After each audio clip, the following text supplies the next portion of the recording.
Hello everybody. I would like to talk to you about animal cruelty. Yes, the sad, horrible thing that idiots do to their animals that they think is right. But far be it for me to say that it's wrong.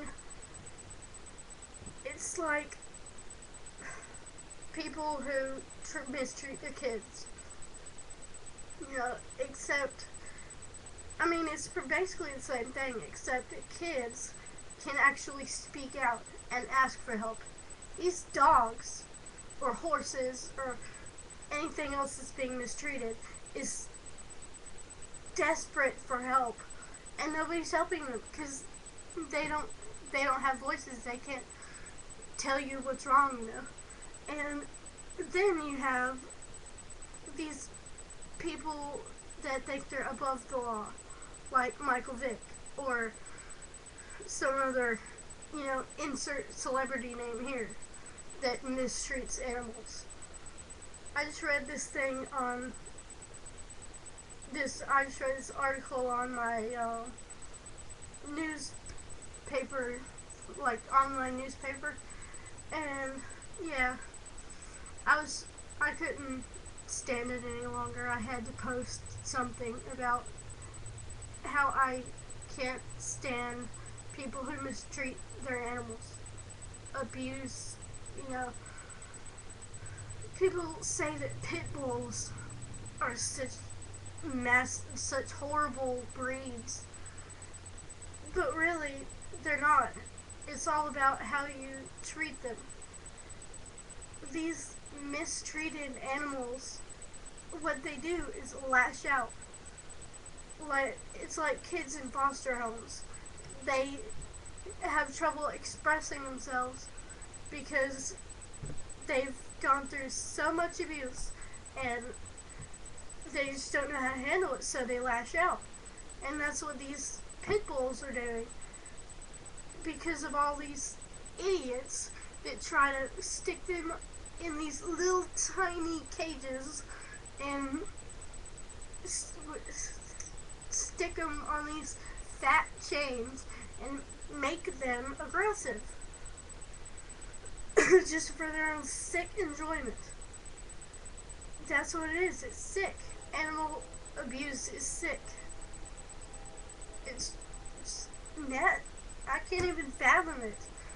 I have a 3-year-old pit bull. She has never, ever bitten anyone or acted aggressive in any way. Not even to my 3-year-old niece, or 4-year-old niece now. She just turned 4.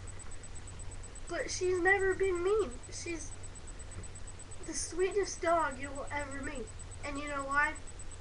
Because we treat her right. We feed her every day. We make sure she has water every day. You can't just expect to get an animal and mistreat it. Just forget about it. Animals are basically people with animal bodies. Their brains are so big that why else do you think they understand so many commands and tricks and stuff? Because they learn and they understand what you're talking about.